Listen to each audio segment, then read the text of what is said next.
Bismillahirrahmanirrahim. Au nom de Dieu, le tout clément, le tout miséricordieux.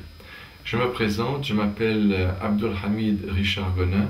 Je suis né à Lausanne en l'année 1947 dans une famille de libraires et je suis devenu musulman à l'âge de 30 ans.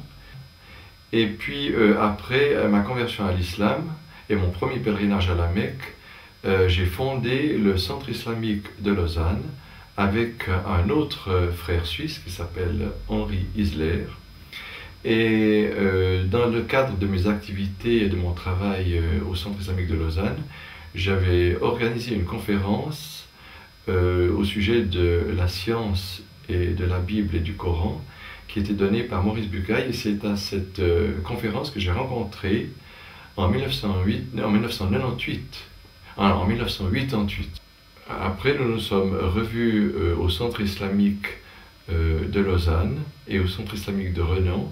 Et plusieurs fois, donc, il a assisté avec moi sur la place de Ripoll. J'avais une table où je vendais des articles de l'islam et nous avions souvent des discussions avec le public qui venait, qui s'intéressait à l'époque à l'islam. À cette même époque, David a eu l'intention de se rendre en Indonésie pour faire du commerce de pierres précieuses.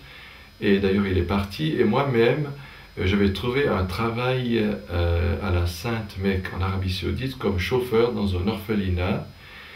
Je suis parti en 1990. En l'année 1995, après m'avoir formulé son désir d'accomplir le pèlerinage avec ses deux filles dans les lettres qu'il m'écrivait, donc j'ai reçu Omar et ses deux filles chez moi et ils sont restés environ un mois.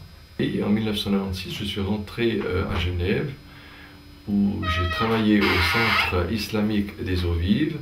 Et là, j'ai revu donc Omar, qui était revenu en Suisse, parce qu'il pensait que les autorités tiendraient compte que son mariage avait été donc fait en Malaisie, selon les lois musulmanes. Après cela, David est rentré donc en prison et j'allais le visiter souvent. C'était pas juste de lui donner 5 ans de prison parce qu'en fait, quand un criminel, on lui donne le double, n'est-ce pas? Donc là, c'était pas un crime qu'il a fait puisqu'il a pris ses enfants pour leur assurer une éducation musulmane. C'était donc pour ça qu'il est parti avec ses enfants en Malaisie. À l'hôtel Intercontinental, j'ai été voir l'émission qui parlait de Omar. Et il y avait beaucoup de musulmans qui assistaient à cette émission. Et tous, avec moi y compris, on était du côté de Omar. On a pris son parti. Parce qu'en fait, quand on a trouvé que Omar était... il avait une attitude très sincère. Tandis que son épouse, bien qu'elle a versé des larmes, elle nous semblait pas aussi sincère dans ses interventions. Voilà.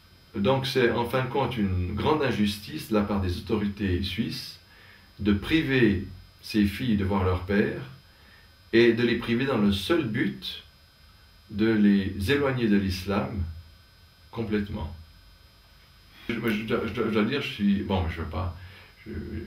dire, moi, je suis assez choqué qu'elles sont devenues chrétiennes encore, mais qu'elles sont devenues rien du tout, que toute l'éducation islamique qu'elles ont suivie, c'est plus rien du tout, c'est quand même bizarre, ça, je trouve, non? Qu'ils ont réussi à arriver à ça, malgré tous les doigts qu'on a fait et tout. Bizarre. Bon, évidemment, elles étaient à un âge où on ne comprend peut-être pas bien les choses, c'est vrai, elles étaient très jeunes. Bien sûr. Donc là, ils les ont pris à l'âge de l'adolescence, hein, qui est un âge important, où l'individu change beaucoup, etc. Dans ce deuxième procès qui devrait avoir lieu, donc, où on fait supporter à Omar cette décision d'avoir excisé ses deux filles alors que Omar n'a pas du tout pris parti dans cette décision, mais que ce sont la famille qui est là-bas qui a fait cela. Donc ça aussi, je trouve que c'est une injustice dans le but d'éloigner toujours Omar le plus de ses enfants et de lui faire du mal, de le faire souffrir encore plus. Ben, je souhaite que Omar puisse de nouveau, avec l'aide et la volonté de Dieu, avoir de nouveau une relation avec ses deux enfants, avec ses deux filles, qui soit la même relation qu'il avait avec elles quand elles étaient beaucoup plus jeunes.